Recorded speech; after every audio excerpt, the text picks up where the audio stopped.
Greetings, colleagues. I trust that you're all doing well. My name is Mangoba Ngomezulu. I'm from CyberMate. Let me see if I can share my video a bit so that you can have a view of the person that is talking. See, my light is really not that good, but yeah. My name is Mangoba, then as mentioned, from CyberMate, and we'll be taking you through this next generation skills bootcamp this morning, focusing on cybersecurity.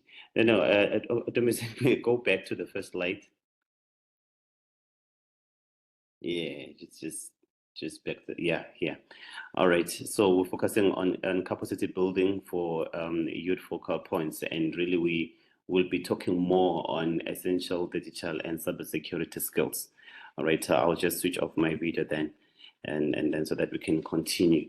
But I think at this time, even though we're expecting quite a few number of people that have not joined us yet, but I think that will just find us on the way. So I'll give a chance to you, OJ, just to maybe do the first introduction, and then I will continue.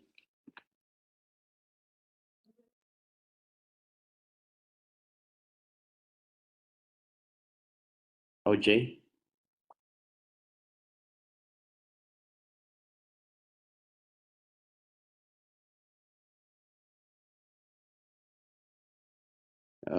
Let me just check. Am I audible, colleagues? If anyone can just confirm if I'm audible, because I'm not sure if you guys can hear me. Yeah, we can hear you. Yes. Okay. All right. No, that's fine then. So basically, all right. No, thanks for that indication. Basically,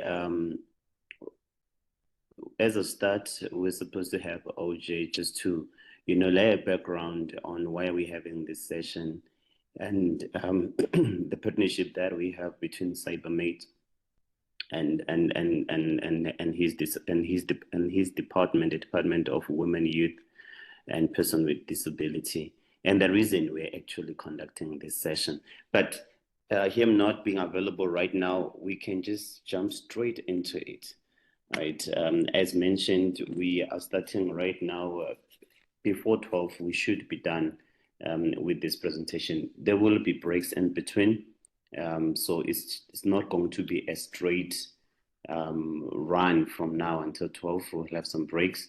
And my colleagues from CyberMate, they will assist, just to indicate that we need to stop and take a break. We've got 3 sessions in it. I'll just go through it on the presentation as well that we'll be covering today, right? And then there's another training tomorrow. There's another training on Thursday as well. So yeah, let's go to the next slide. Let me see.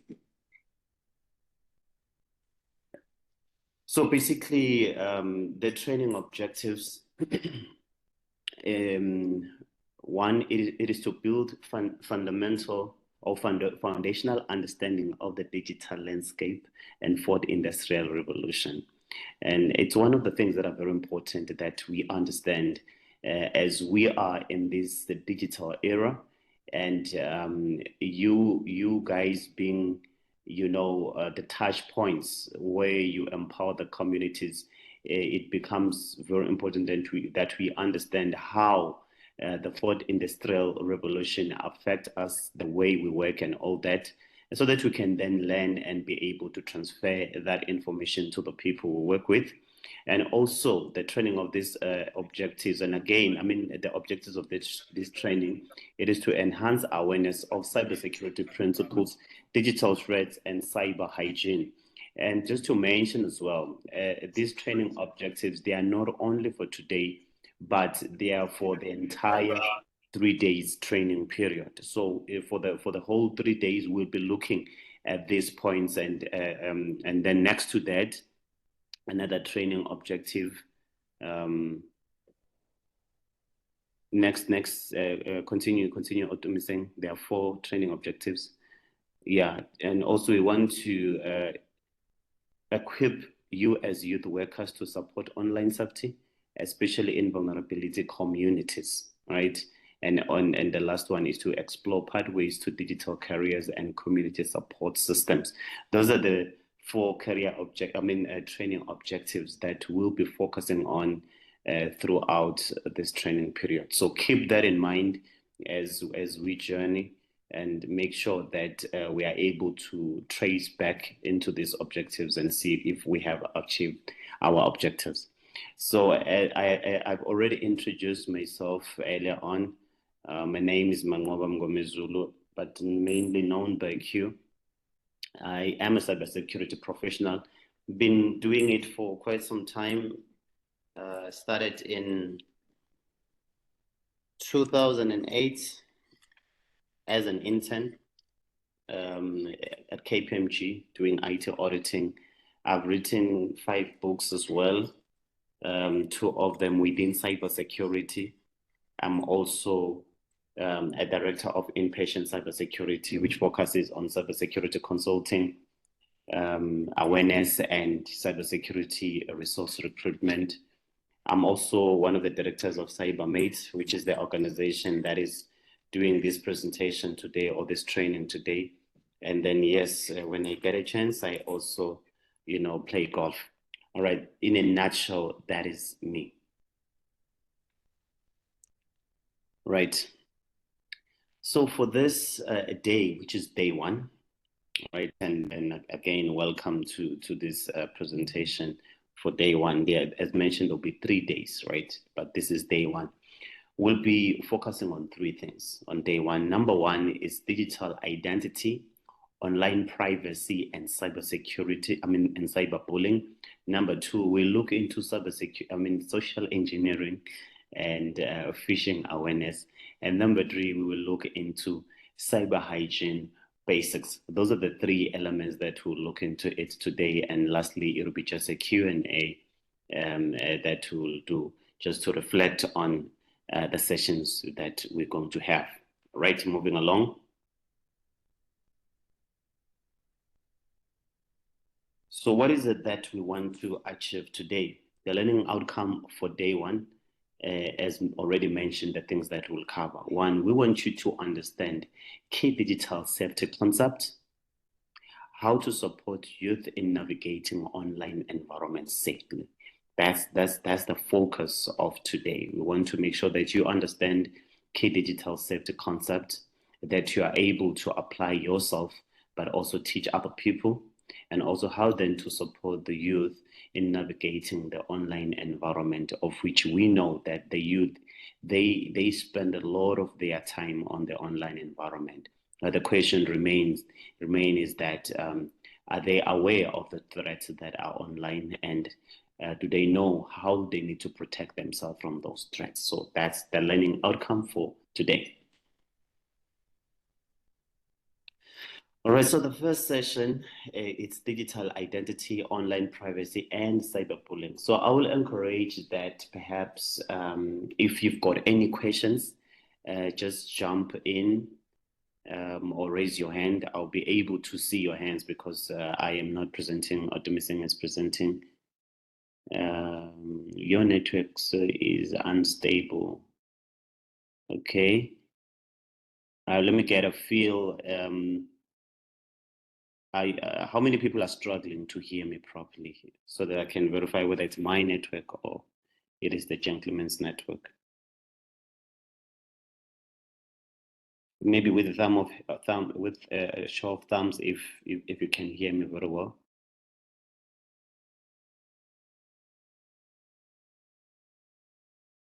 Okay, Natasha says I can hear you. And Dava as well. Okay.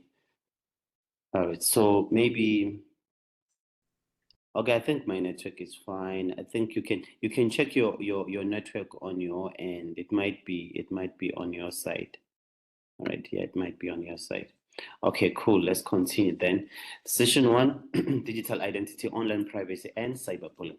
All right, let's move along. As mentioned, if you've got any questions, just raise up your hand or just jump into it. What is digital identity? All right, I think the best way to really explain this is to first reflect on it in your physical identity. your physical identity, it is you being seen, it is you being identified that, okay, this is how you look like, your name, that is, written down on your ID, and your ID number matched back to you. So that becomes your physical identity. For example, say you are entering a complex, they will want to verify your physical identity so that they can know who's entering the complex, right? So most of the time they'll request for your physical identity document so that they can see the name, the face, and match it to the physical person that wants to enter a complex. That becomes your physical identity. Now, a digital identity, it is now represented by your information, right? It is represented by your information, your name, your surname, at some point also your ID number, your photo, that gets uploaded online. Whether that is your real photo or not, it's another question. But your digital identity, it's being represented by your personal information that people are interacting with online. In a nutshell, that's what digital identity is. And whatever that we do online, we do it using our digital identity. If we shop online, it is because we have created a digital identity that you use to shop online. If you socialize online, it is because you have created a profile, which is your digital identity that you use to socialize online. If you and me, we meet on the streets, there's no digital identity, it's physical identity, and we socialize on those bases. But online, we create profiles that becomes our digital identity. So I just want to give that view of what digital identity is, because everything else that we'll talk about, it will be linked to these online profiles that we've created, or this digital identity that exists online. Right, cool. I think we can move to the next slide. We should be understanding that. And then online privacy. Then online privacy, it is then the protection of this digital identity that you have created. It could be a social identity that you've created on social media platforms, whether it's Facebook, Instagram, whatever it is, or it could be, an online platform that is not on social media, maybe an online banking app. So you've got your profile there that you use to do banking with, or maybe you buy at these online shops. You use your digital identity there to buy on these online shops. So then online privacy speaks into how then your personal information is protected online, or how is your digital identity is protected online. That's the focus of it, and it becomes one of the most important things for us to understand, that how do we protect these online profiles that we interact with. Okay, so we can move on.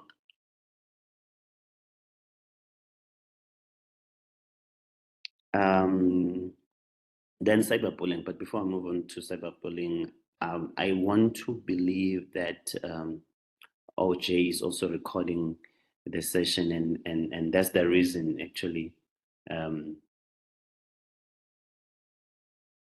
Okay, the role has been okay. No, cool.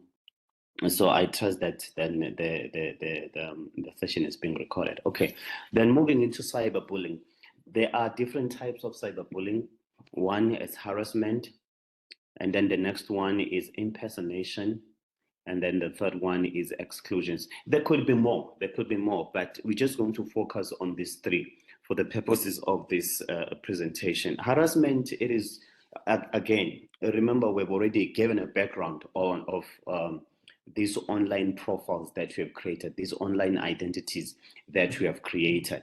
So if it is harassment, now that means you are being harassed online.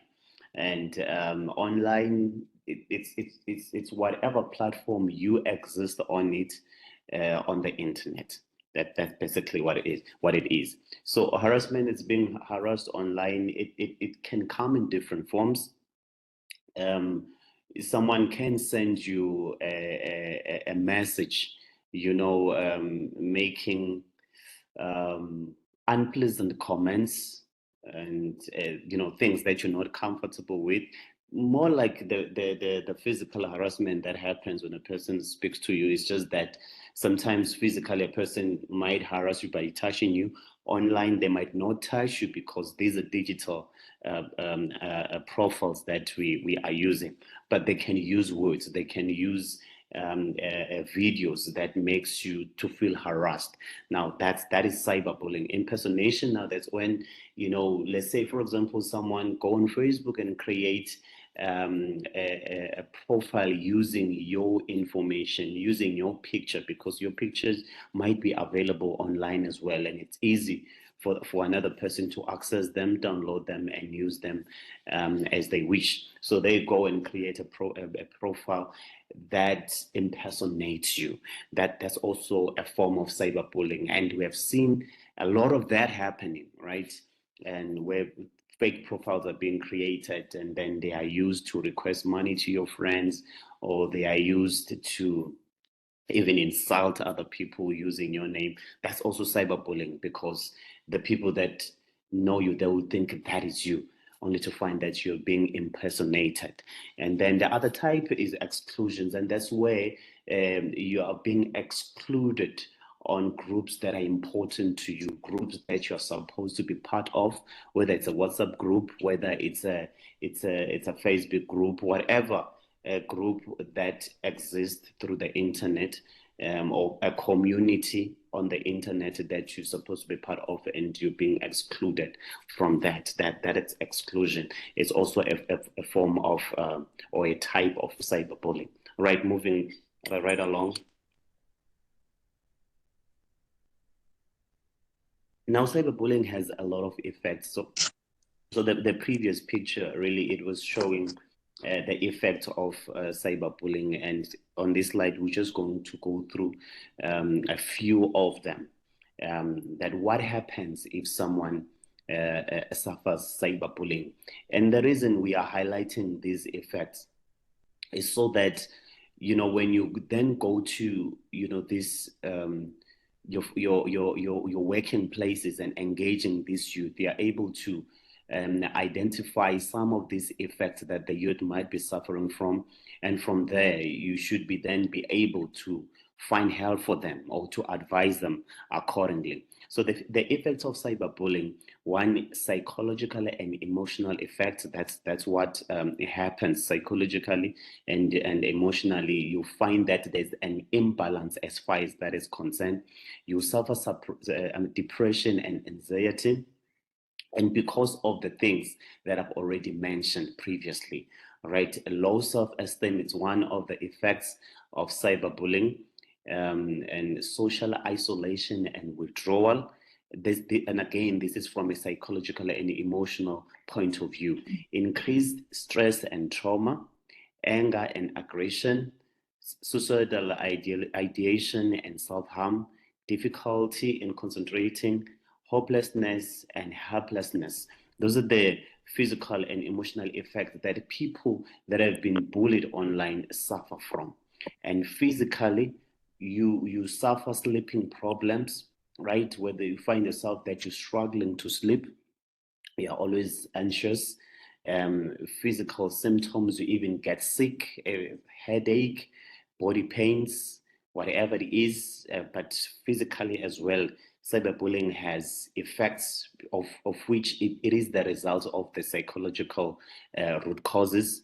And then eating disorder, it's either you find yourself eating a lot, trying to suppress or deal with the emotional imbalance that is caused by the people that are harassing you or cyberbullying you. Or maybe you eat less, but most of the times people will eat a lot to try to, deal with that situation. So these are the effects of cyberbullying from a physical and a psychological point of view. Right, moving along.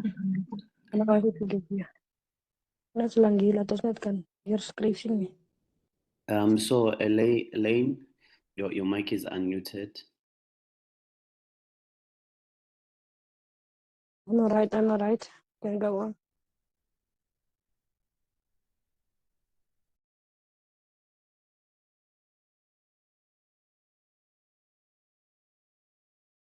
Okay. All right. I'm not sure what happened to my mic there. So I was saying, Elaine, unless you wanted to ask a question, then you can ask that question. All right, but we will move on. Another effects of cyberbullying from an academic or work point of view, it's decline in academic and work performance, because now these things are affecting you. People are saying wrong things about you. Then you find yourself not being able to concentrate, and that affects you academically or from a work point of view. Increase in absenteeism, not pitching in for work and other important engagements that requires you to be available for them, and lack of motivation in general. You find yourself not being interested on the things that you're supposed to be interested on them. It's one of the effects of cyberbullying from a work or academic point of view. From a social point of view, it's damaged reputation. So, for example, you find that someone posts your picture on one of these social communities, and just say, this male is a rapist, and be careful of him. So people in your community, they know you, they see this, they look at your picture, then they think that you are a rapist. I'm just making an example, and it's one of the things that happens. So from a social point of view, that damages your reputation, because now you don't know, well, how should you engage the community. In fact, your life could even be in danger for that matter. So that definitely have an impact on your reputation.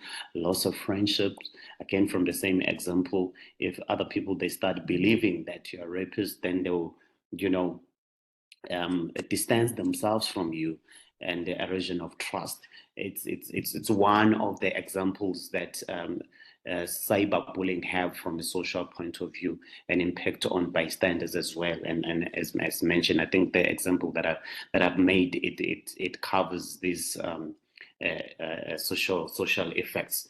All right, moving along. So, as mentioned, that if you've got any questions, I mean, you can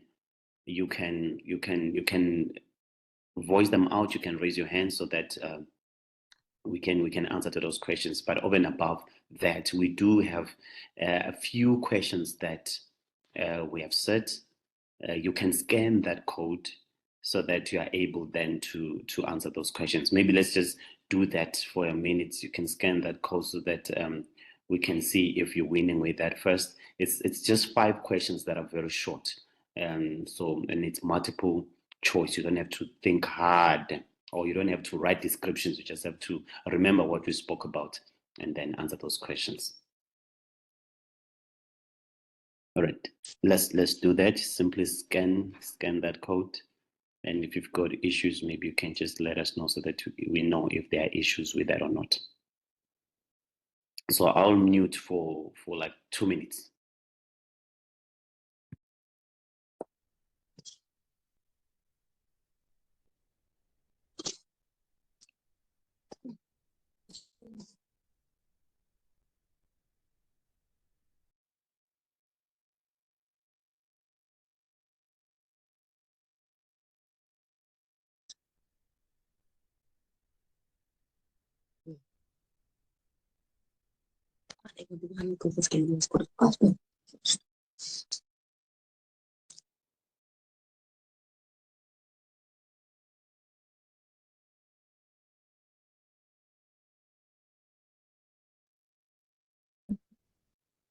Loco.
All right. Let me just quickly check if we are winning with the quiz. Are we happy with the QR code? Any issues?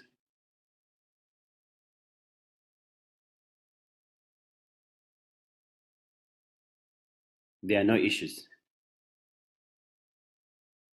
Right.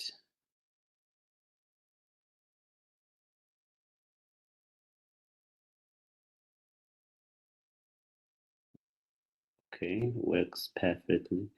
I saw a link there. I'm not sure. I saw a link from Moloko. No issues on my side. Okay, cool. Okay. As long as we are good.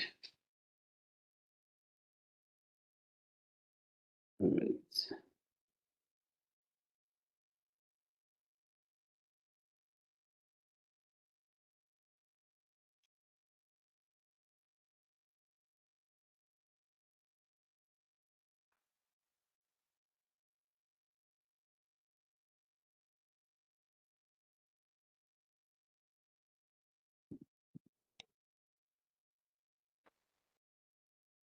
Good.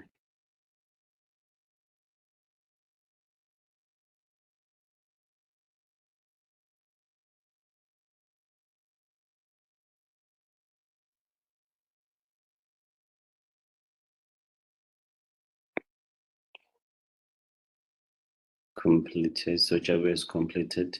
So how did you find it, Jabu? Maybe if I can just get your feel. Morning, sir. How Yes. did I find it? Yeah. How Um, was the quiz? Don't give and I think answers. for me it is. No, Mm, it got me curious about how much I know and I don't know, how much I still need to know. It yeah. just brought some curiousness, doing it. Yeah. Yeah. No. I understand. Yeah, And it got me from interested in getting to know. or it got you interested in wanting to know more. Yeah. All right. And don't share your pictures. Who's this one? Oh, Yes, that's me. Sorry. it's you. No, it's actually Liu Blau. Yeah, she's the one sharing her screen. Liu? Yeah. She was bullying us. No, definitely. She's bullying us. Like, Liu, you are bullying us, ma'am. Optimism, please take over the screen again so that we can go back to the QR code.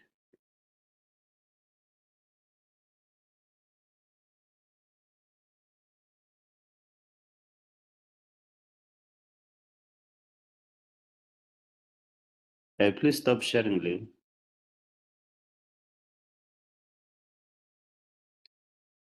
Optimism, you can share again. Yeah, that was an example of yeah. All right, no, thanks, Joe. Thanks for that. Okay. Anyone else that has completed?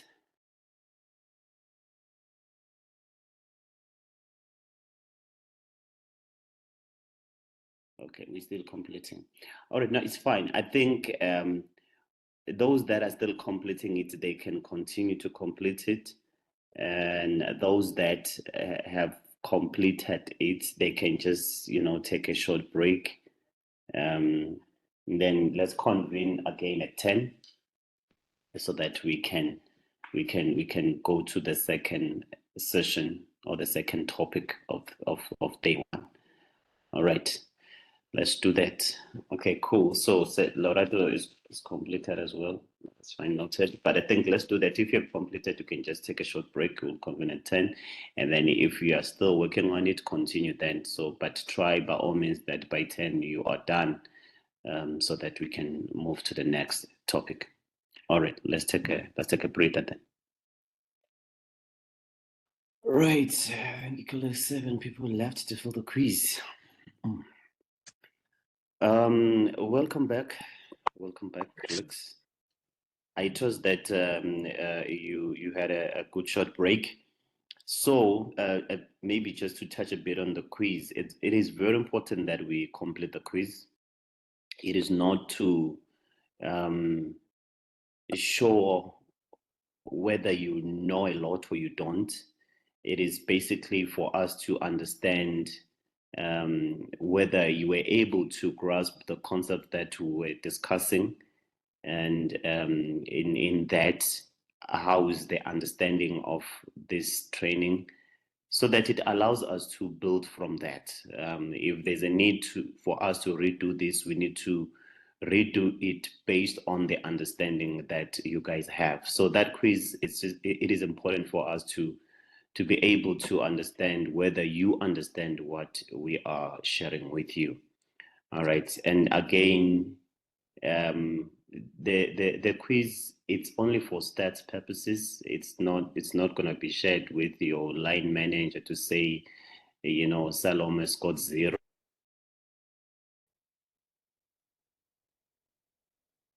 Hi, So why I example just with want to me? give you that. It's just your name is here.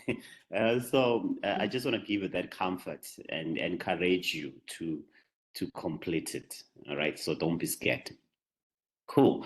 Maybe before we continue, can I just get a feel, maybe from 3 people, Mr. Lerato, how was the first session, cyberbullying, and how did you find the quiz?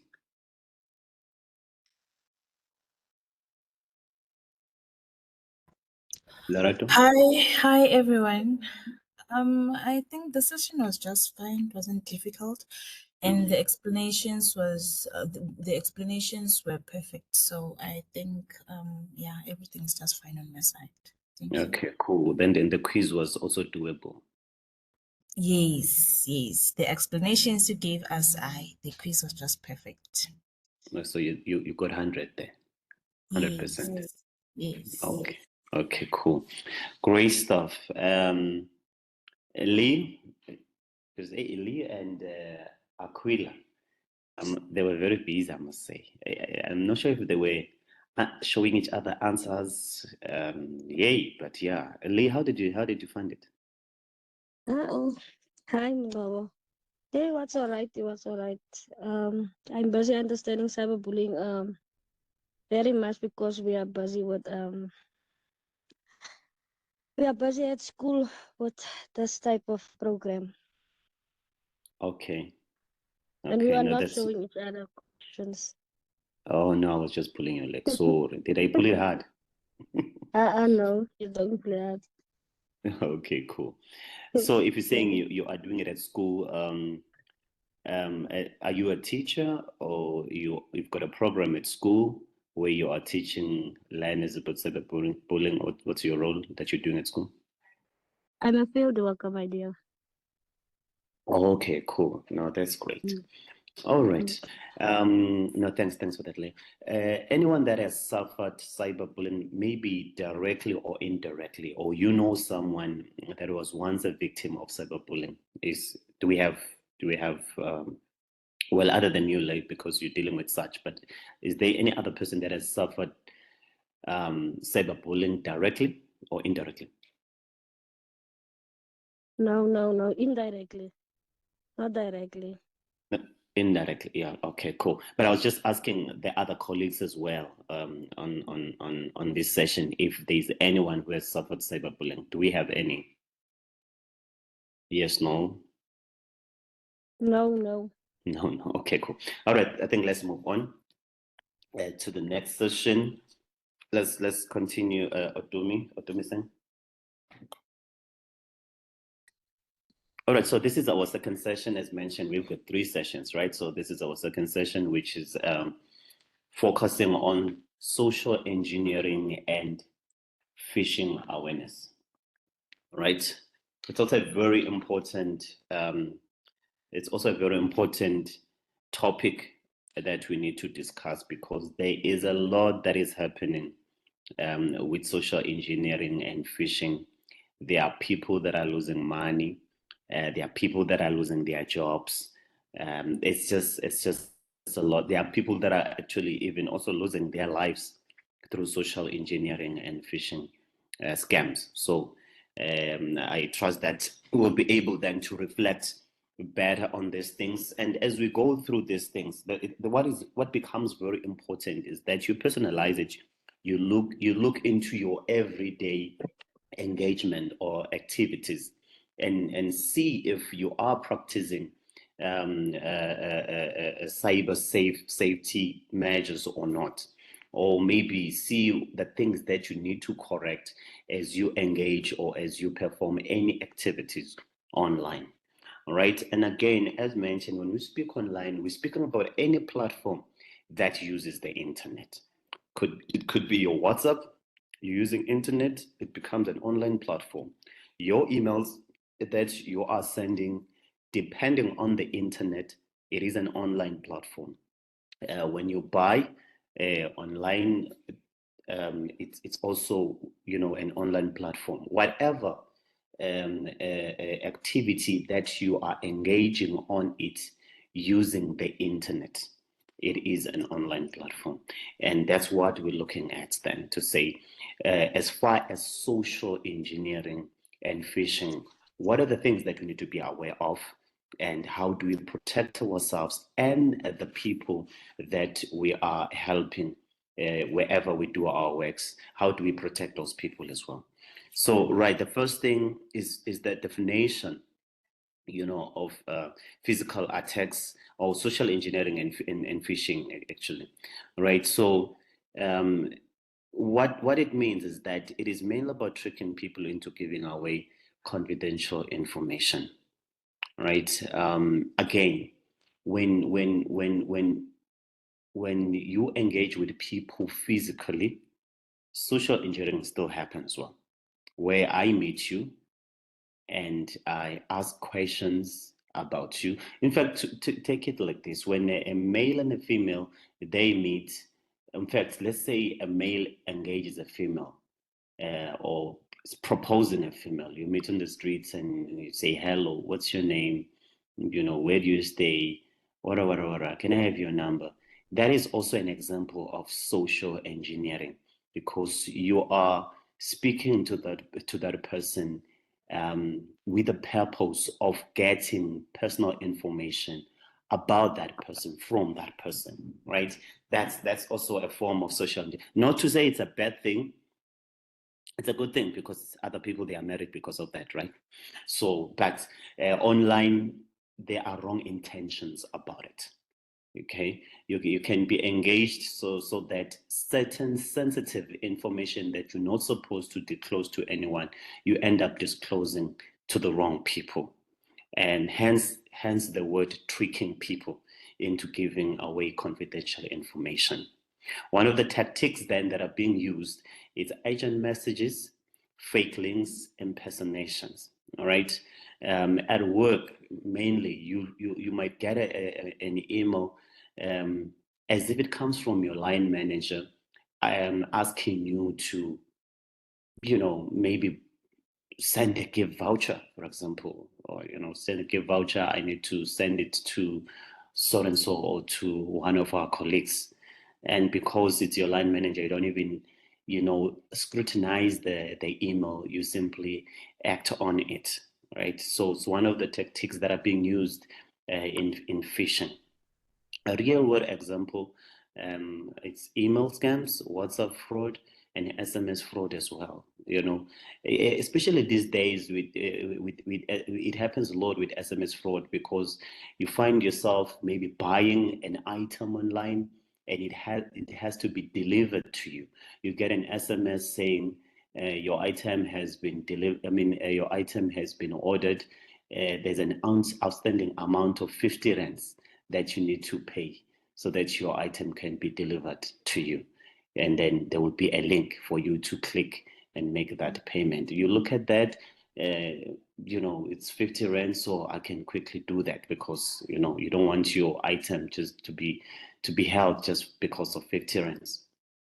And you put in your credit card information or your online or your bank information, to make that payment, and you find yourself losing a lot of money. So that happens a lot, and it's one of the things that you have to be careful about at your own personal space. A lot happens as well with SMSs. So basically, where there are links, you must be very careful. Where there are links, you must be very careful in clicking those links, and those links requiring you to put either your username and password or any other sensitive or personal information. Now, what is important is how do you respond to these attacks that comes through social engineering and phishing?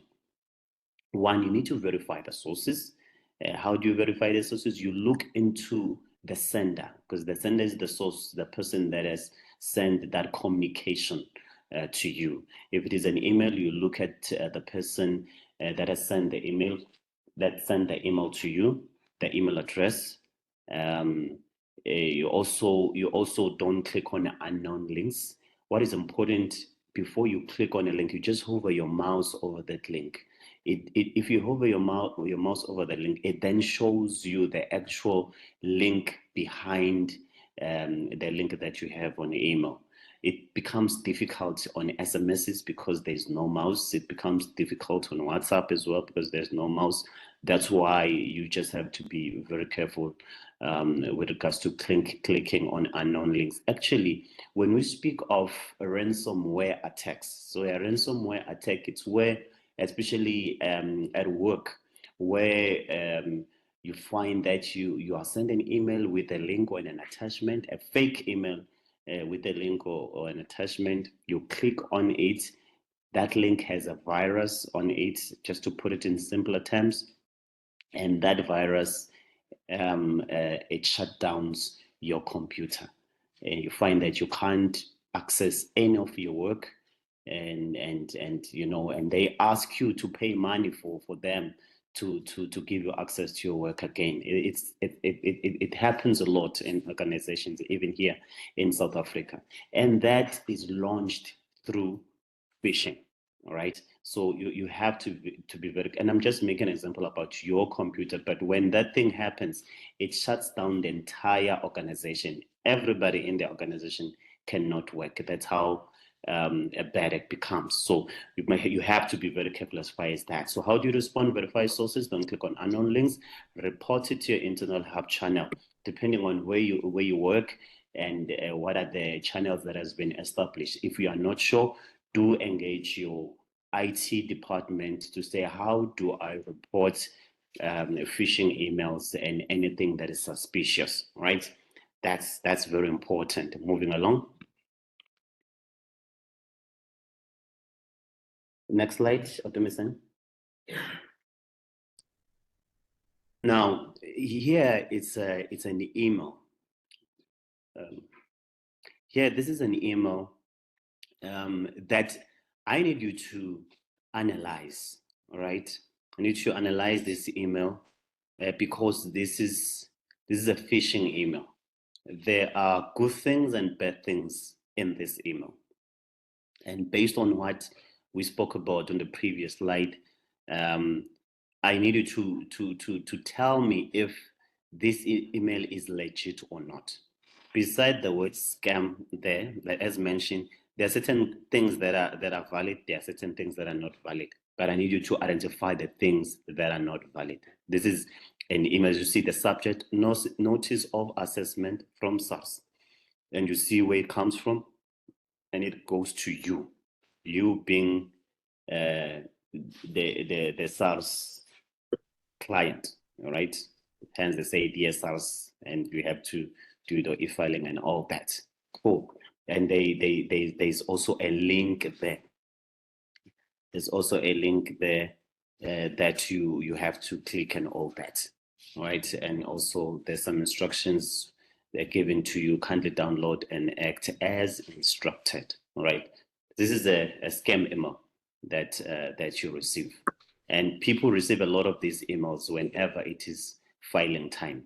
And many of them have cried tears because of such, right? Let's move along. Let's move to the next slide for another example. So this is a social engineering email, which is really not an email, WhatsApp, which is constitutes a lot of fraud activities. So the text there, it's not clear. It's an example, but I'll just speak through it.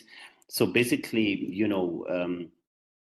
I've already made an example about SMSs, where you get an SMS where you have to click and finish a payment.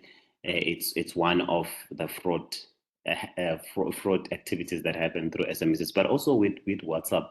You get sent a WhatsApp message that says, there are job opportunities in China. You'll be paid in, forgot the currency for China, but you'll be paid more than what you're earning in South Africa, for example. And submit your CVs and all that, and it's agent. You sleep, you lose, and people respond to that, giving their personal information, their CVs, funded their CVs, they've got their ID numbers, they've got their address, and all that, And a lot of such has also resulted in human trafficking, where people are promised jobs out of the country because they need the jobs, they respond to that, But it all starts through these social platforms, and because it's easy to forward a message on WhatsApp, then the whole information harvesting and social engineering activities, they just move a little bit faster, right? That's why it's also just very important not to forward whatever that you get on other people, because you might be putting them at risk. You might forward something that you think it's an opportunity, and the next person jumps into it without thinking twice, right? And it becomes a danger to that person.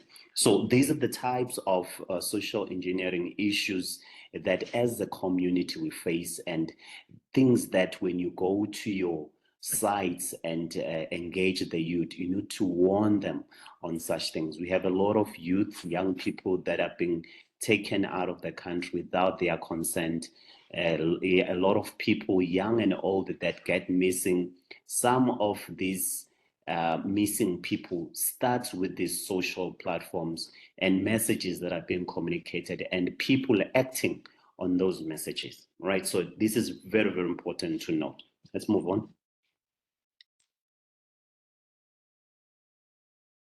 All right.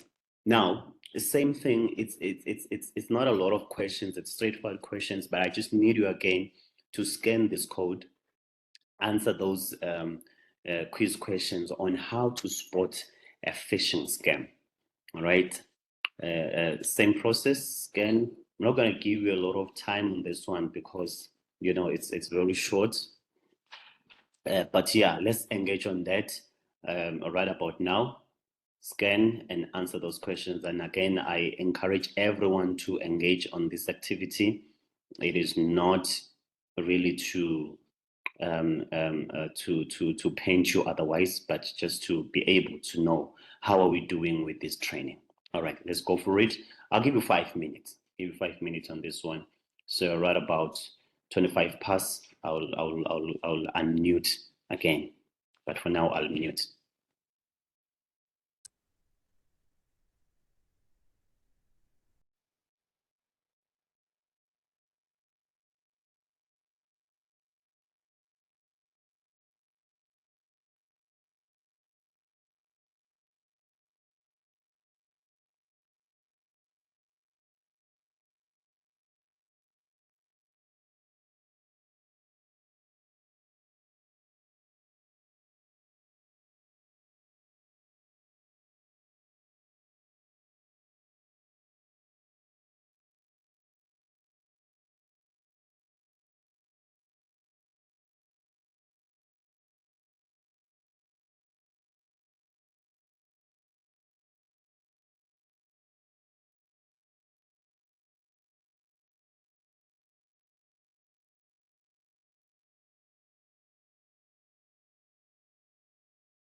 All right, colleagues, it's 25 minutes past 10.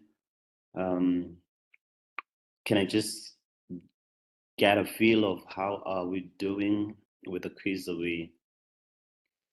we winning with the completion? Are there any other people that are still completing it? Or we are done? Zizipo, how's it going?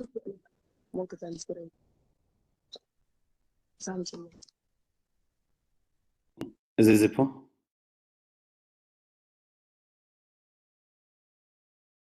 Let's see. Maybe Zizipo is not back yet. Pule?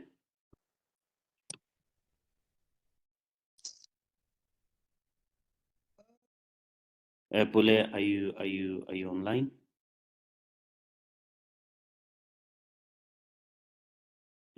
I think it's very important to check if colleagues are here or not.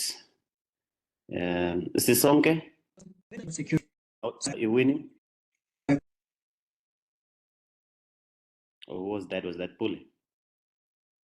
Yes, it was Bully. It was Bully. Yes, Pule. How are you doing, sir? Oh, I'm saying the quiz was very nice. It tested my knowledge on things that.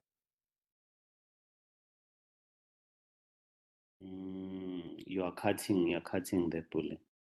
Okay, but I got the first response. It's nice. It tested your knowledge, I guess, on things that you are not aware of them or are cool. Is that too? Hi, yes, the link was quite, the quiz is very challenging, but yeah, it also tested my limits. There are things that I thought I knew, but I got mistakes on. Yeah.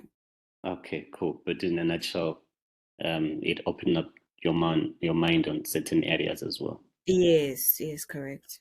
Okay, no, thanks as it too. Thokozani, how did it go?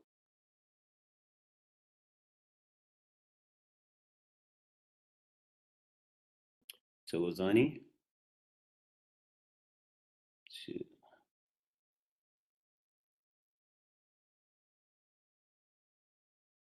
See. Nsizwa?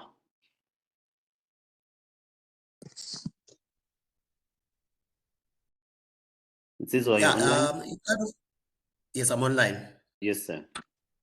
I think it was a reminder of what almost happened to someone I know, who almost lost all his salary because of the pinching part, where yes, where somebody sent an email to their HR pretending to be him and with a request of changing of bank accounts.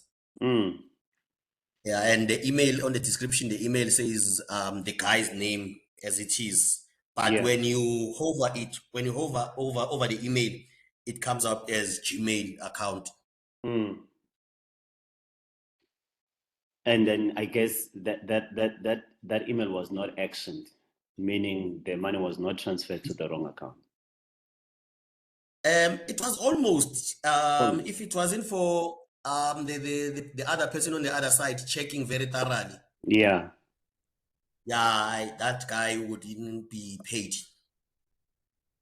Yeah, that's hectic, right? Yeah, that's hectic. Yeah, no, thanks for sharing that, Zezo. Lauren, how did it go? It went okay. Good morning, good morning, everyone. I think morning. obviously this one was a bit more trickier for me than the first one, and I think my results showed that. But overall, the information was very insightful. Yeah. I think for somebody like myself that's not necessarily the most observant to a lot of things, I think that this made me heighten my awareness to actually thoroughly look for red flags. Yeah. In communication sent. So yeah, that's just my opinion. Thank you. Great stuff. No, that's good to hear that. That's good to hear that. Maybe let me take the last person before we move to the third and last session. Masejo.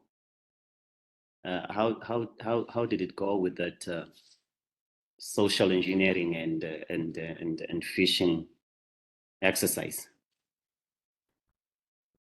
Hi. So it was really informative. It made me realize how easy it is for um, job scammers to actually scam us, because what we do now is we are applying for online jobs. So it's very easy for scammers to, you know, get our information, our personal information. So it was really informative. I didn't know of any of these before, but now I'm very alert. Yeah, cool stuff. I mean, that's the point at the end of the day. No, thanks for sharing that. The last person, last person, Guanele, how was your experience? Good morning, colleagues. Yeah, with this one, it was a little bit tricky for me. I had to really, test and confront my knowledge. But yeah, I guess it was very informative and eye-opening, to be honest, because I think we get to hear about these things through social media of what it happens to people, and it begs the question as to, can it really happen? Aren't you that observant in terms of what you are, signing yourself up to? But now when you like really, looking at it, it can happen to you as well, even as observant as you think as you think you are, but it's only a little bit of information that says this is wrong, and sometimes you can just wake up already clicked the link thinking maybe it's work or it's your closest friend. So yeah, I guess we getting there. Yeah. No, true that, because I mean, at the end of the day, these emails, they come with that agency requiring you to act now with a speed. So you might miss, and the objective is for you to miss certain important hints to say this might be wrong. All right. Great stuff. I wanted to also just, hear from, I just picked names randomly, but it came out to be females a lot. I don't want to leave out the brothers. Skutaze, I think you'll be the last one on this one before I move on. I hope then Skutaze is a male. Hi. For me, I found that it was trickier than the first one, like a lot of people, and I believe it's truly indicative of where we are now in terms of digital personas, because you don't realize how many fake URLs and fake personas are out there trying to get you. So it makes you really want to think. Got you, man. All right. Thank you very much, colleagues, for that feedback on this session, right? It was just a quick reflection on this session of social engineering and phishing awareness. Great stuff. I think we can move to the next session, the third session, which is also a last session, which is cyber hygiene basics. Right. So when we speak of cyber hygiene basics, you remember during COVID, there was a lot of messages that were emphasizing and promoting hygiene. Part of them was don't kiss people you don't know. It's just a random example that came to my mind. Wash your hands. Don't shake people. Don't shake people's hands. Use an elbow. It's all part of hygiene, right? Making sure that we remain as clean as possible, and we are not. We don't become victims of the virus, which was Corona at the time, right? Yeah. So when it comes to cyber hygiene basics, it also speaks on what are the best practices that we can perform online to protect our digital identities. Because as we introduced the training, we introduced it with a focus on digital identity. And basically everything else that we do, it is based on that digital human. I'm not sure if I should say human, but it's based on that digital persona that you have created. Gave a name, gave a surname, gave an identity, gave a picture of that online profile looks like.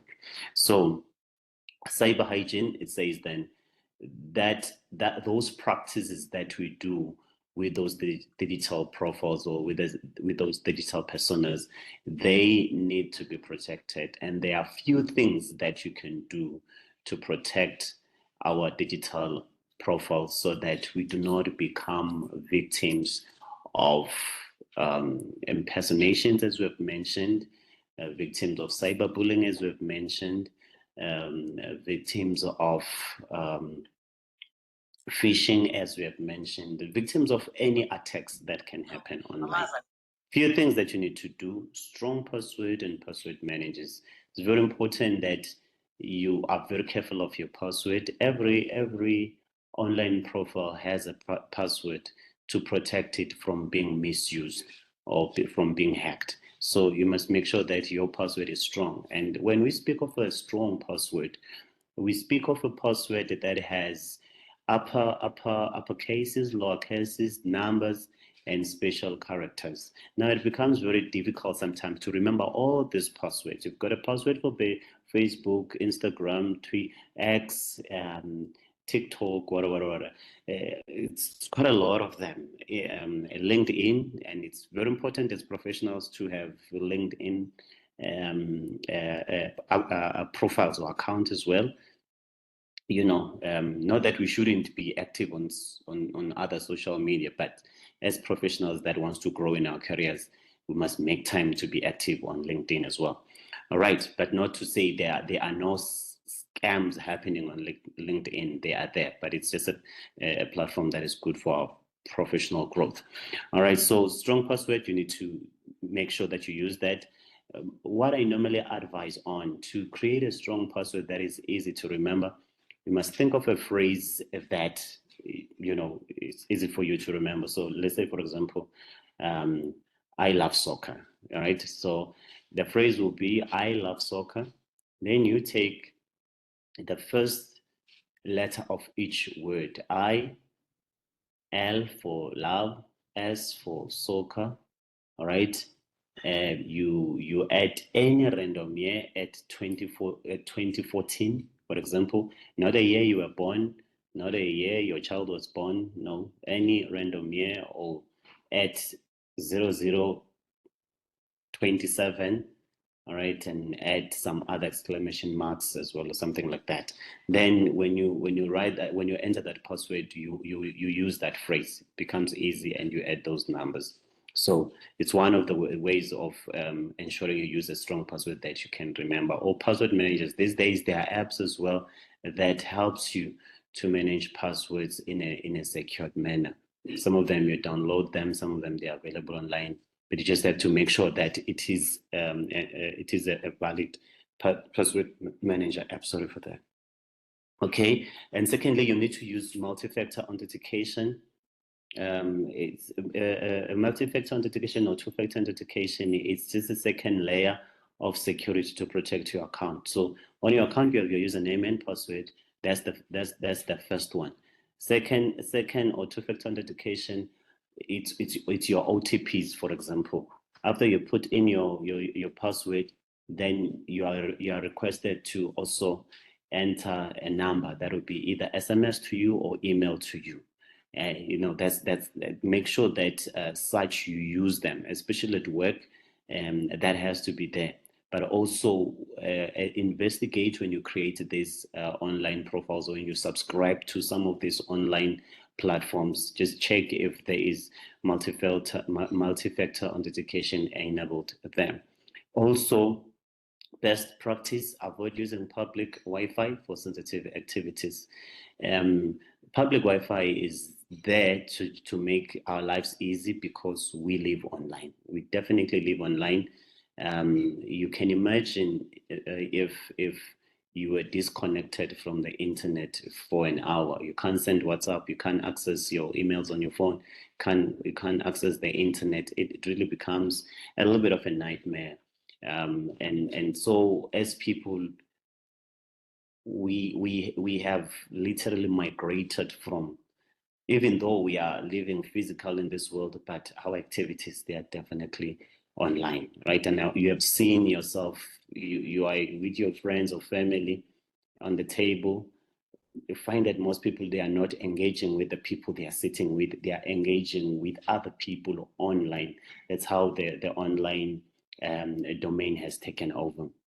And so the free Wi-Fi then, therefore, is there to make our lives easier. However, free really does not mean safe. So we must be very careful of free Wi-Fi's, because also hackers have connected to that free Wi-Fi, and they use technology that scans every device that has connected to that Wi-Fi, and they use technology as well that can navigate into your device, and a lot then can happen after that.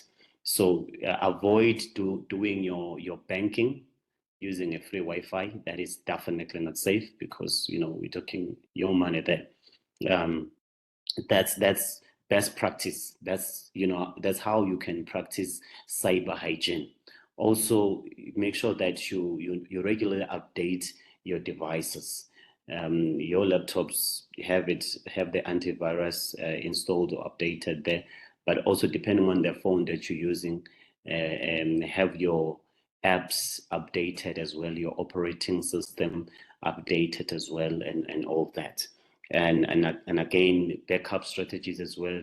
Whether it's your own work, it becomes very important that you explore backing up strategies at work. That should come standard. If not, you have that conversation internally at work on how your work is being backed up. But those are the things that becomes very important that we do. And the reason for picking up your work is so that if it happens that your device crashes, your work should be available online for continuity purposes. Now, these are few examples. And from there, you can even go on Google and Google more on cyber hygiene basics. You'll find more information. And I encourage that you do that, so that you can empower yourself with more knowledge. We're not here to give you everything, but we're just here to open up your mind into understand these things, and from here you then have to run effectively with this information given to you. Moving to the next slide.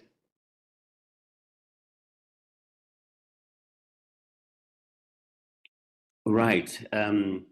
We're back at it again. The activities, just an activity of the hygiene checklist. If you can scan that code and engage in that activity quickly.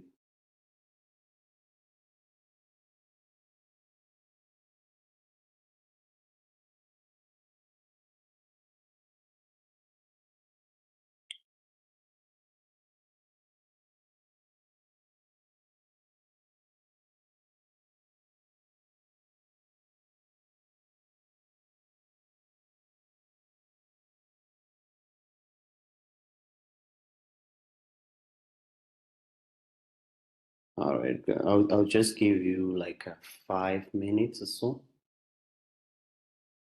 or maybe 10, But yeah, let's take 5 minutes for now, and then after 5 minutes, I'll do a check-in and see how far are we. And then perhaps my colleague Tabang as well, if he can confirm if all 30 participants are completing, or we still have other colleagues that are scared. Shouldn't be scared now though. All right, I'll come back after 5 minutes. All right, colleagues, I think we can continue. I think we've given enough time to complete the quiz or this checklist activity. Tabang, on your end, how's the numbers looking like? Do we have 30? Or are we still on 22? I believe the numbers have increased, but you can just, put it on the chat. But yeah, let me just get a feel on this particular activity, right?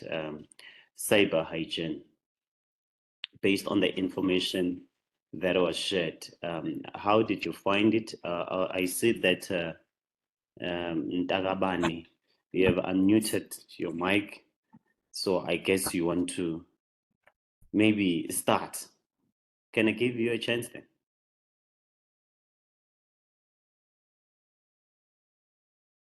Ntagabani, you're now muted, but you can unmute again. I just joined in now. I had logged out because of data, so I just joined in now and I'm trying to catch up.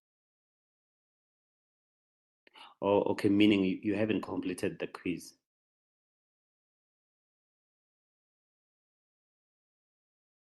Mtagabani, so I just want to check if you have joined in now.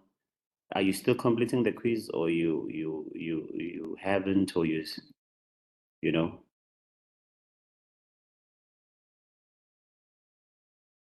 All right, I think we can move on. We can move on.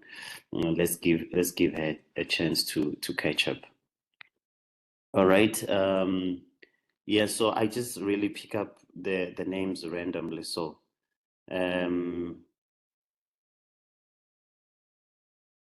who's this one? Zandiswa. How did you find this activity?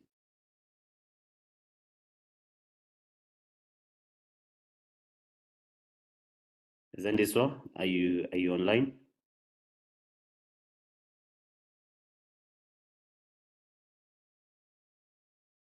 Melissa, let me move to Melissa. Melissa?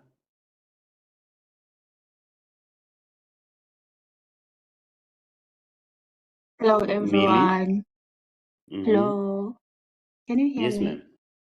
Can hear you now. Okay. Okay. I found this activity interesting as other activities, previous activities.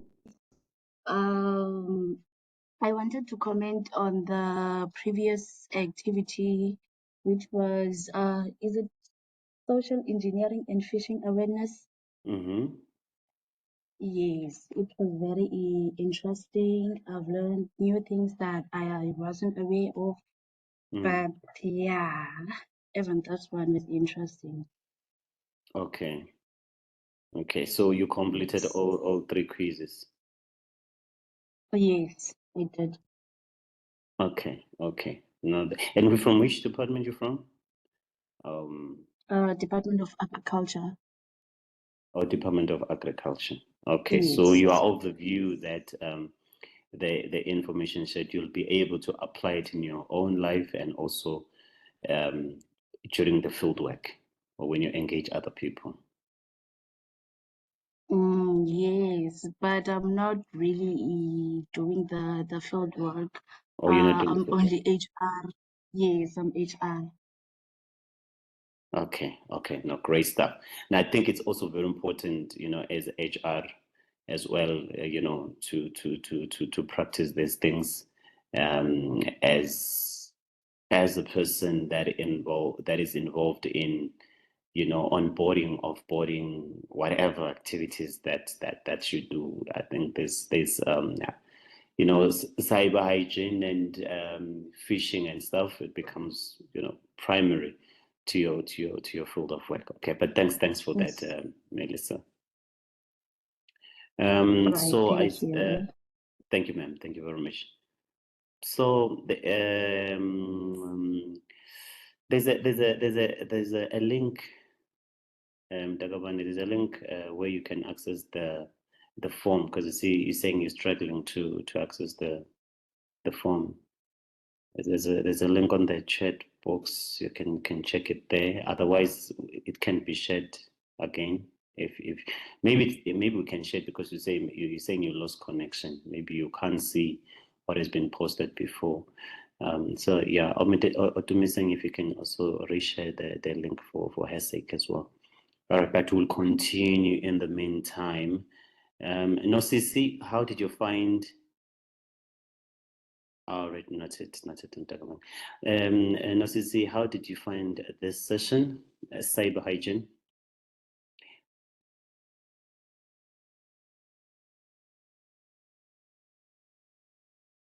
No, Sisi, are you online?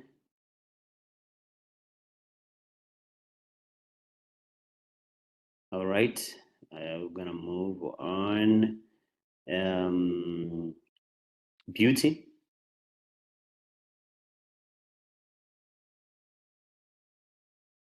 Hi everyone. Yes, Beauty. I find it so informative.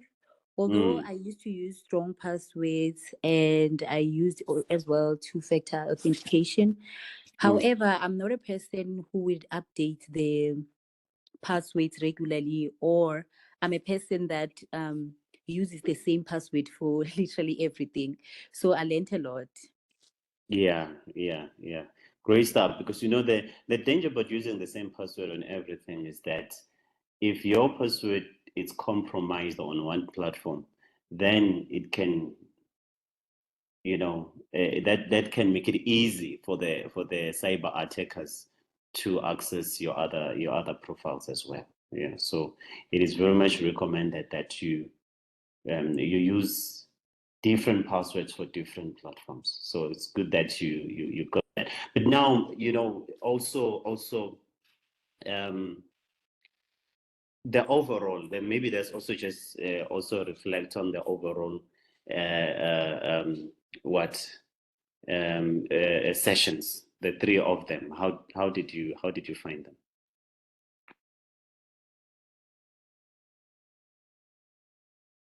I'm still on you, Beauty. So you've reflected on this cyber hygiene, but if you can also, highlight for me the overall session and give me your takeaway points as well. I think let's approach it that way. Okay. We started off with types of cyberbullying. Yeah. And what I've known for a long time, I've always known that I've always known that it's just cyberbullying, like hate comments, people using your fake profiles or pictures of you. So I didn't really understand that it was it had categories ukuthi, or it had amagama, like names. Ukuthi it's harassment, impersonation, exclusion. And this thing of exclusion, I didn't really think it was cyberbullying. Yeah, I just thought it was something else. I just thought it was only hate comments and using of fake profiles. I didn't know about exclusion. And then we went on to social engineering and phishing awareness. Well, I always got messages, WhatsApp messages saying that you've got a job and stuff like that. You're going to get this much of amount of money. Yeah. But for the organization, I didn't really know that they could use like emails to shut down the whole organization system.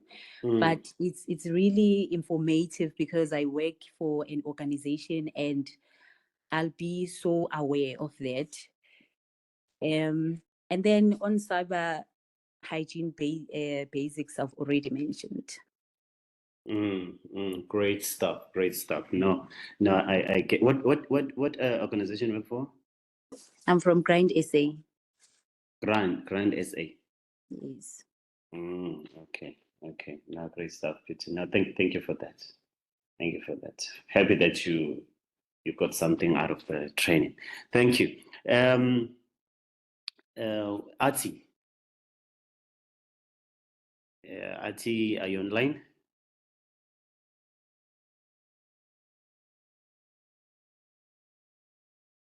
Ati? All right, let me move to Ndaba. Ndaba?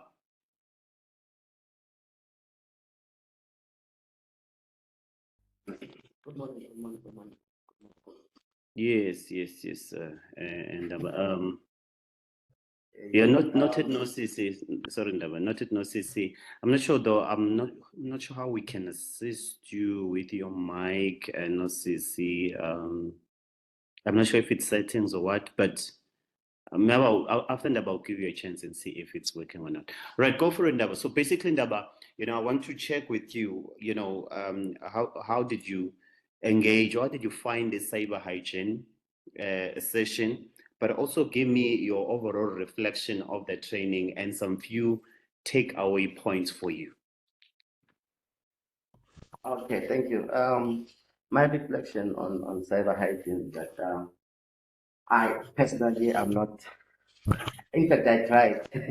I tried, but I'm not really hygienic because I find myself using the same password for these other platforms.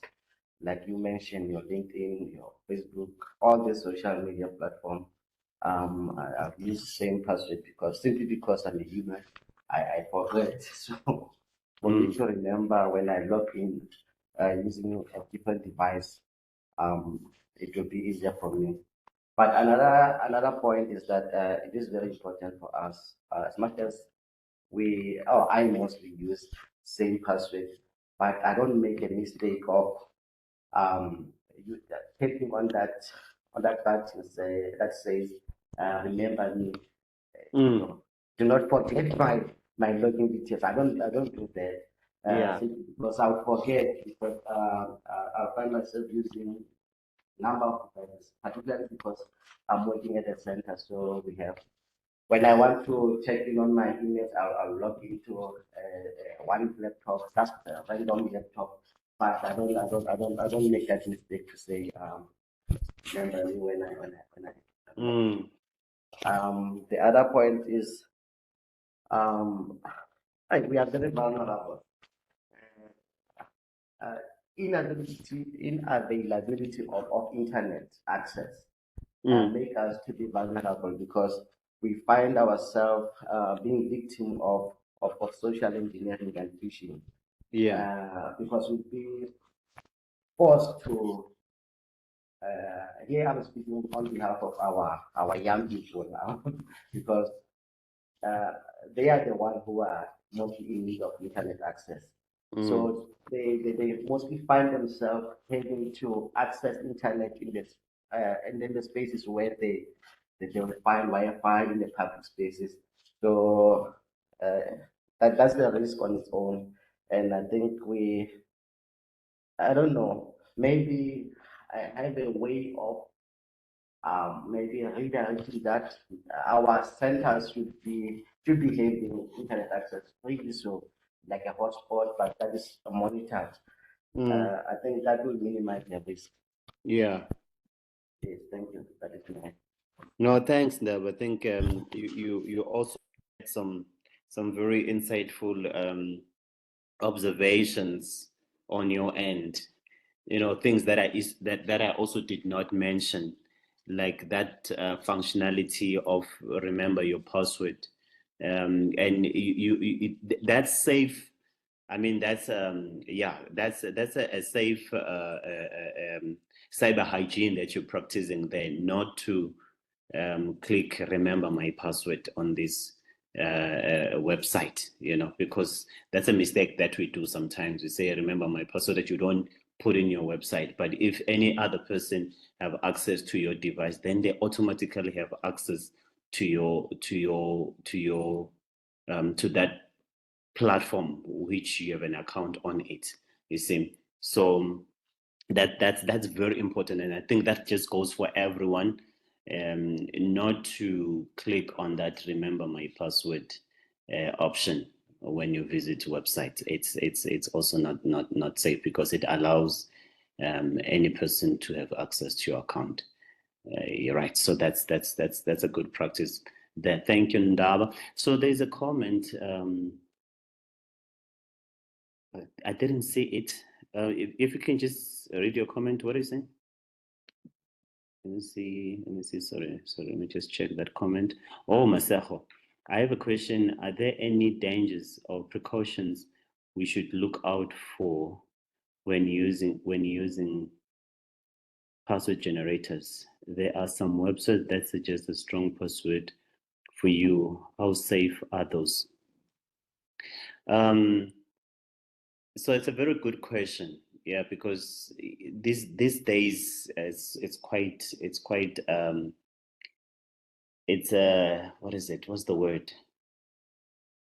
It's a very dangerous world, if I can put it like that. I was looking for a specific world. It's a jungle. Yeah, we're living in a jungle. So everybody's trying their luck when it comes to technologies and trying to get access to your passwords. But to your question, if there are dangers and precautions that one should look out for when using these password generators, I'll say, before you can make use of them, just do a quick Google on them and see what information you can find regarding those password generators before you can subscribe to them or before you can use them, to store your password. More importantly, I think the generating of it's probably just giving you hints on the type of a strong password that you can use. But if the platform, the software will generate and store it for you, because there's too many technologies out there, just do a quick search on the type of technology, pros and cons, before you make that decision.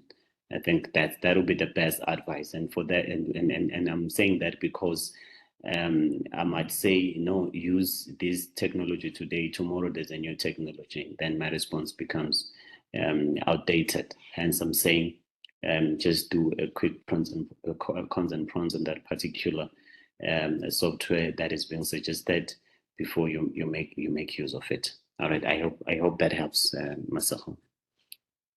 But while I'm on you, Masako, maybe if you can also give me your reflection on this cyber hygiene checklist and the overall training and your key, takeaway points.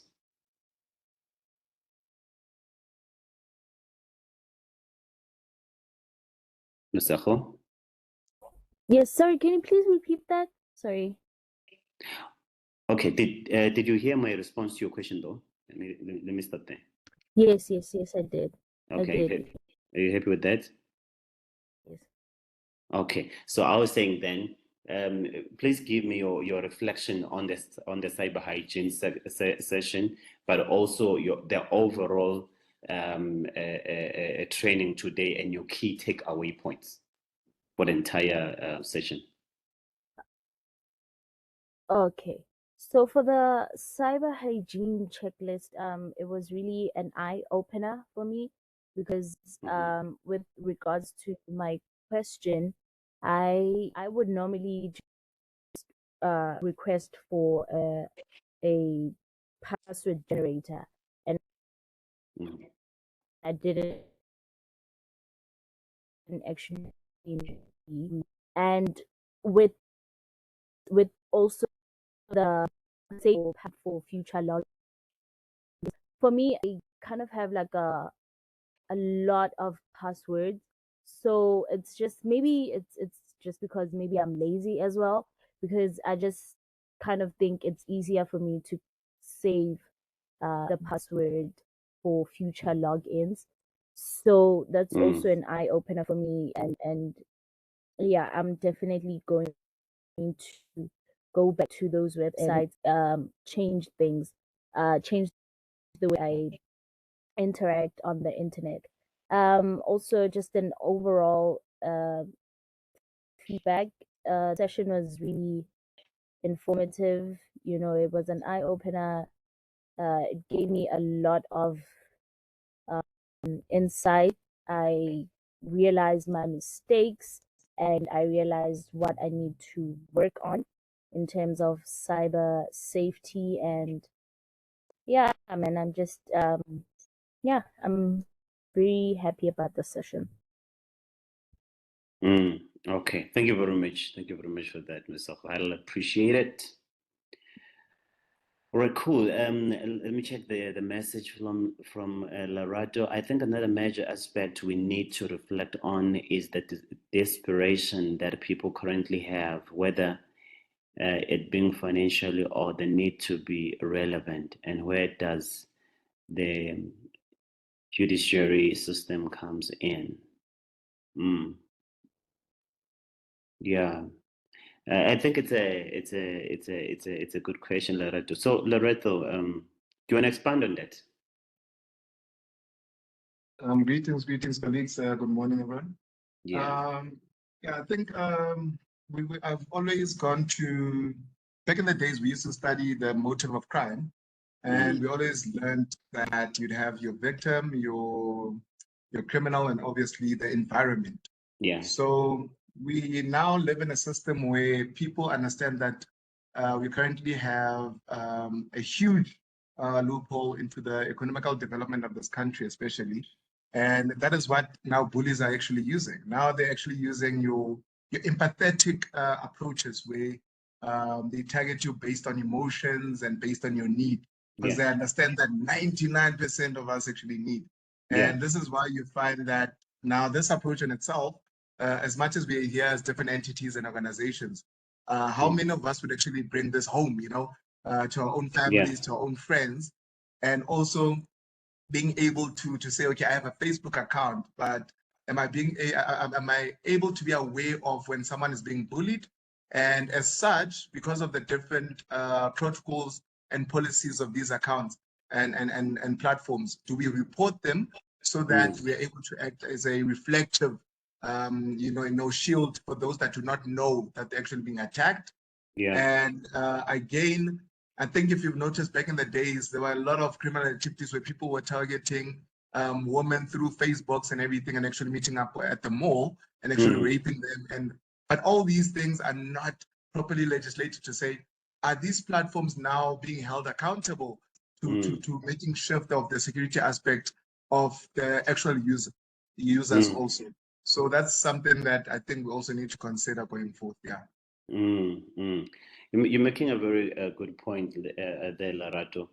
And it's one of the things that we're focusing on as CyberMate to say, what are the government policies that are currently, being developed that should protect the community, even to such things that you're mentioning. These public platforms that the community is engaging on them, what regulates the safe measures of using them for the public? Yes, I understand you. It's your own discretion. It's your own choice to create a Facebook account and start engaging with the people, that you find there, whether you know them or you don't know them. And to your point, end up meeting, with strangers in private places, and a lot gets to happen there. But again, from government policies, from government acts, and the implementation of those policies, how far does that protect, the community? Because a government has a responsibility over the community, and whether to educate them, whether to empower them, whatever it is. So yeah, we trust that we'll be able to influence such conversations with the government, and so that we know how we can best protect ourselves. But you also mentioned a very important point to say, how do we then take this information forward, and even share it with our family members? Because it becomes really a challenge, or it will be an unfortunate situation where you have sat in this session, got this information, your cousin becomes a victim of what we just spoke about it here. That I will consider that to be an unfortunate situation. So the question remains, to say, how do we share this information with the people around us, not only at work, not only at the not only with the programs that we're driving, but also the people that are around us, family, friends, and all that. That is why, cybersecurity should never be a once-off exercise. It has to be a lifestyle. As much as you being online, it is your lifestyle. So as cybersecurity as well, it has to be a lifestyle. It's something that we have to embed in our everyday activity. You have to ask yourself questions: is this safe for me to do? What are the risks associated with this? So that you can protect yourself. And the more you do that, it becomes a second nature. And when it becomes second nature, you are then able to advise others around you. And I must say, sometimes being cyber savvy, you might look a little bit paranoid. You might look like someone who is maybe considered not right because you're too careful, but you have to be too careful. There's just no any other way around it. If you are less careful, you'll end up being a victim, and you don't want that, especially after we have had this session of empowerment. All right, cool. So thanks for that, Lerato. And I hope my response also adds to what you've just mentioned. Cool. I think we're doing very well with time, colleagues. I'll take few hands, and then we should then be in a position to wrap up. I'm not sure if OJ, you are now sorted with your mic, because I think just before we close, I would love to give you maybe a few minutes to just wrap up the session. So already we are really doing the reflections as we are engaging, right? And we are doing some takeaways as well from this session. Yeah. All right, let me see. Already a comment there from, all right, unfortunately not. So that's fine, OJ, not a problem. So no CC saying my Facebook account was blocked because someone decided to use my account to scam people. And that was money scam. It looked so real because most people called me. Okay. Yeah, I mean, that happens, no, Cesar, right? That happens, and it's one of the things that we are mentioning, especially on cyberbullying, right? It's one of the things that we are mentioning on cyberbullying.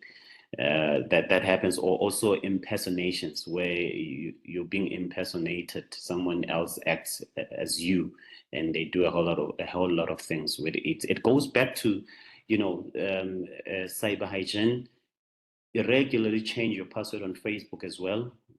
It's important, and if you've got an app, you don't have to log in every time you access Facebook, but you must take time to change that password, so that people that can try to access it, they fail. And again, cyber hygiene says use a strong password. So also on Facebook and any other accounts, ensure that you use a strong password. All right.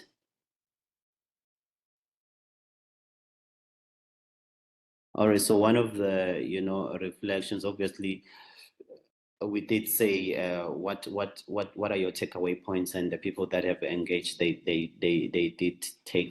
did mention their takeaway points. But over and above that, we're also asking a question to say, what is one cyber habit you want to change starting today? It's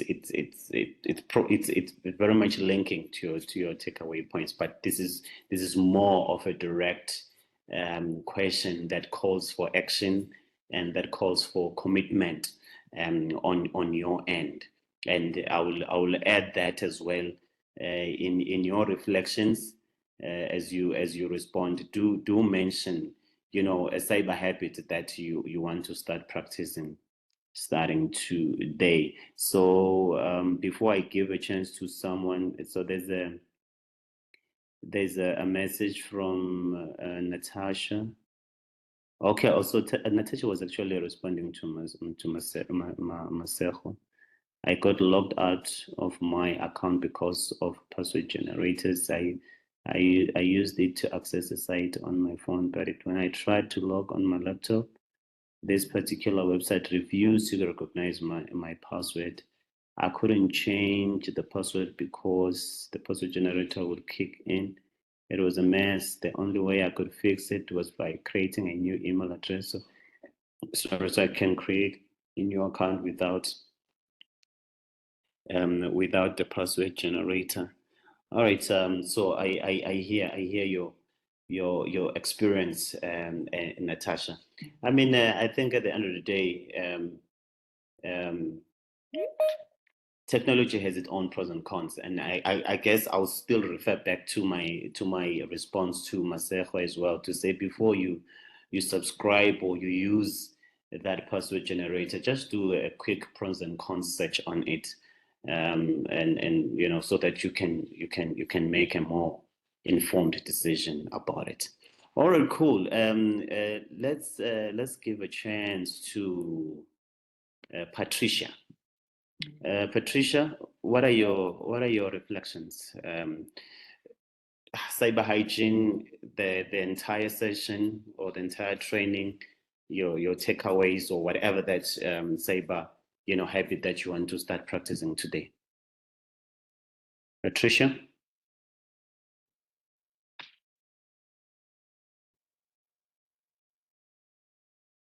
Patricia, are you online? Yes, I'm online. Yes, ma'am.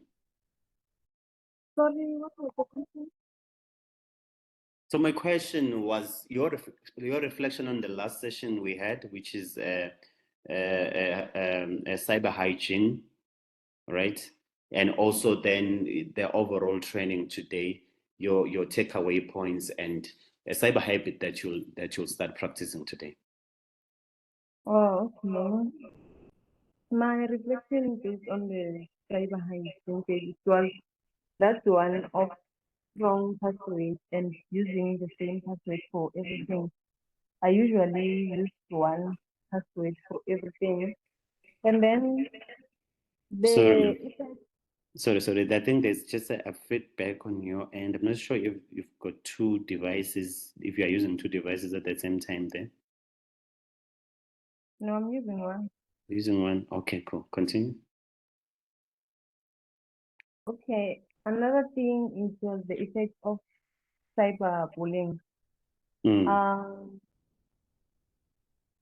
The types. I think the most cyberbullying types that I already know was the harassment and the impersonation, but I was not aware of the exclusion. So I think I've learned a lot today. And also when it comes to the effect of cyberbullying, I was not aware of how this type of bullying thing can affect you that much. I just thought maybe like backlash from people on.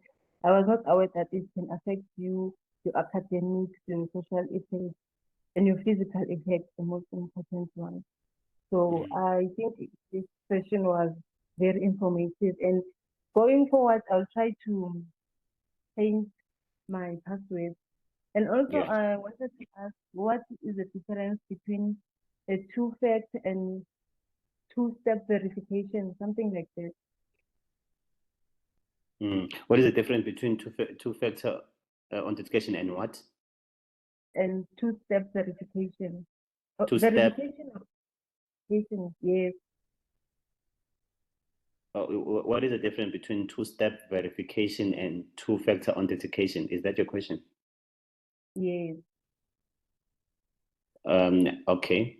So I assume that the two-step verification, it also happens when you log in, correct? Yes. Then it will be the same thing. If it's a two-step verification, basically the objective is to verify if we are the right person that needs to log in there. I think it's just a terminology that is being used there. Some they will say two-step verification, others they will say two-factor authentication, others they will say multi-factor authentication, but it's the same thing. Oh, okay, thank you. All right. All right, Patricia. No, thank you very much for that. Cyberbullying, I mean, you mentioned the whole cyberbullying exclusion. That one is very painful. You know, imagine you are part of a circle that you believe you are. It's your people, and other things get communicated outside you, and you see things happening out there, and you thought you were supposed to be part of them. So that's very hurting. So it's one of those cyberbullying examples that we reflected on. I'll take the last two people And I think we can end for today.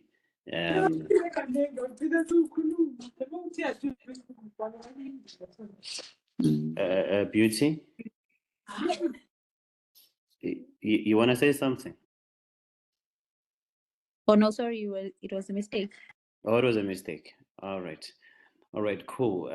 Yeah, I'll take two people, but while I'm engaging with these last two a set of people, kindly scan on that QR code to become a cybermate. Yeah, today. Basically, Cybermate, it's a Cybermate hub. It's where we share constantly these, cyber hygiene tips as well. Other important information that you can use for yourself or share with people around you, and the activities as well, or the programs that we also drive that are very beneficial to the community. So it's a very informative WhatsApp channel. It's not busy. I can assure that much. Meaning it's not a channel that have a lot of messages coming in. No, we manage it very well. But whenever there's something important to communicate, we definitely communicate it. Something that we know it will add value to you. So while we preparing to close, I will suggest, advise, and encourage that you scan that code and become of the Cybermate family today. All right, cool. I'll take two people that I have not given a chance, I did not hear them speak. Natasha.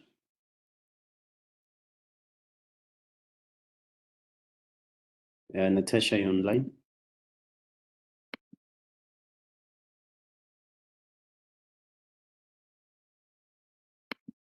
Hi, I'm here. I'm online. Yes, ma'am. I just wanted to say I found the session very informative, and I'm looking forward to the next couple of days. I feel like the session was too short for me. I want more. It was informative. Okay, cool stuff. Tomorrow is gonna be more, eh? Yeah, you must come full. Don't be hungry. There won't be any breaks. I'm joking. There will be breaks, but tomorrow. I'll bring my Red Bull. Come again?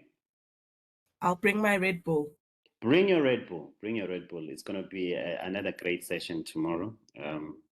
You'll definitely enjoy it. But what are your takeaway points, and what is your cyber practice that you start practicing, or cyber habit that you'll start practicing right away? It's probably checking my passwords, but to be quite honest, it's difficult because everything needs a password. So you end up losing track of your passwords. But I'll try and change them more regularly. And I have one password, and I have different variations of the same password. So I think that's how I've managed to function so far. Same password with different variations for different sites. And I think my takeaway for today is how we constantly need to be aware, especially in today's era where everything we do is online. And you get so many emails, so many links. It's just you take for granted that you actually need to I don't know what's the word that I'm looking. You actually need to go through everything with much detail, because when these attacks happen, it's normally in the finer details that you don't pay much attention to. And that's how people get tricked and scammed. So it was just my takeaway is how we constantly need to be aware and just take that extra 5 minutes to look at those finer details. Okay, cool. No, that's a very great observation, Natasha. I thank you very much for that. All right, so lastly, we've been scanning today. Yay!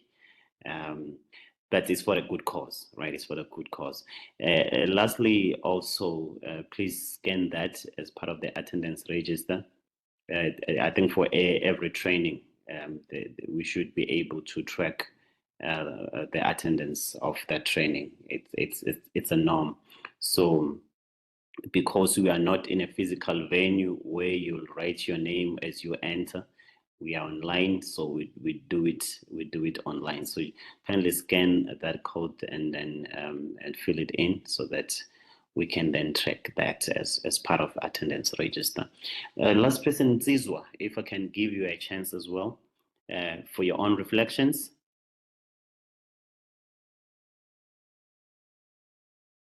Okay. I think some of the things that we were discussing today, I'm very familiar with them. But I realize that once you get familiar with something, when we are teaching people, you tend to think they also understand it. So for us in our organization, I think we face these challenges of cyberbullying, your pinching, your you call them digital cleanness. Is it digital cleanness? Yeah, I call it digital cleanness. Yes. Hygiene, cyber hygiene. Cyber hygiene. Yeah. And remember, if I were to paint a picture for you Yes. with our situation in our centers, Mm. we run an IT class. Yeah. Sometimes you get somebody who's first time using a computer. Mm. They don't log out. Mm. They don't remember their own password again. So it's something that we also need to go back and reinforce to these young people that we are teaching. No, thank you for that, Nsizwa. I think it's very important, and especially some people there are certain people that are still not used in the whole computer usage thing. As much as computers are everywhere, so computers are on the phones and all that, but there's still some practices that people had to be engaged on a good way or best practice of using just a normal laptop or a desktop. And I think to your point, it's one of those things. I mean, with your phone, you lock your phone so that not anyone can access it. It's the same practice that we have to translate to our desktops or laptops as well. So yeah, great reflections is when on all the best with the work that you're doing, at the centers. Thank you. All right, I'm not sure if we're done scanning this attendance register, but I mean it's something very simple. Yeah, Sisonke, as we close, your reflection.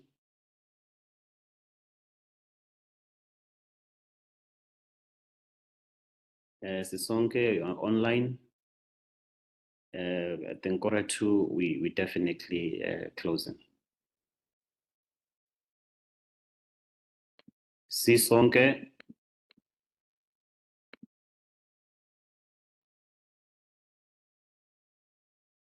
Sisonke is not online. Melissa, did I give you a chance? I think. Yes, we did, though. I did. Okay, Thokozani.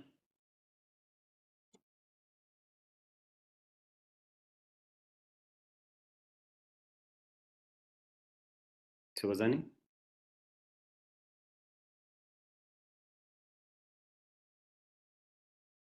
Skutaze, did I give you a chance? Can't remember.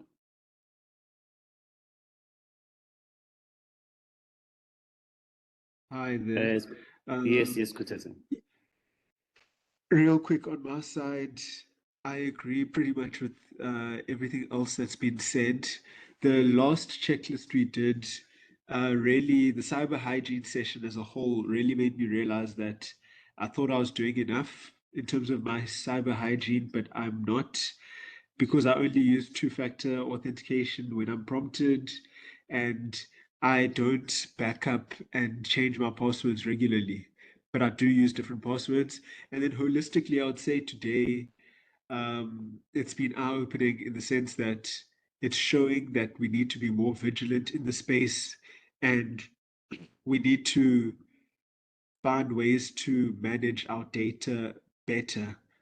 And I was also interested in the judicial aspect of it. I heard you mention something about that, and I don't know what are the developments in that field. What field is that? Please repeat. The judicial side of things, like in terms of what we have to protect our data, in terms of policies and rules and regulations.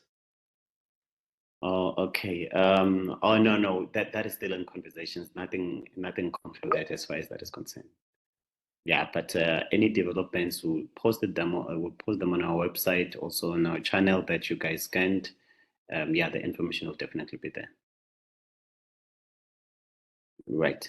So thank you very much, colleagues. I think let's put an end on it here. Thank you for your attendance. Thank you for participating. Thank you for your energy. Highly appreciated. And we'll meet again tomorrow for another session, which will be great as well. It won't be me, to be one of our colleagues as well from CyberMate. And so, yeah, I encourage you to look forward for that. Bring in your Red Bull and let's get empowered. But thank you very much, and have a great day further. Yeah, I think we're good. I'm not sure if you'll be able to access this WebEx after you have exited for this link, for some of the links that you need to access. But I want to believe that we gave enough time for you to scan any code that you needed to scan and completed whatever that you needed to complete. So thank you very much. Have a great day further. Bye. Thank you. Bye.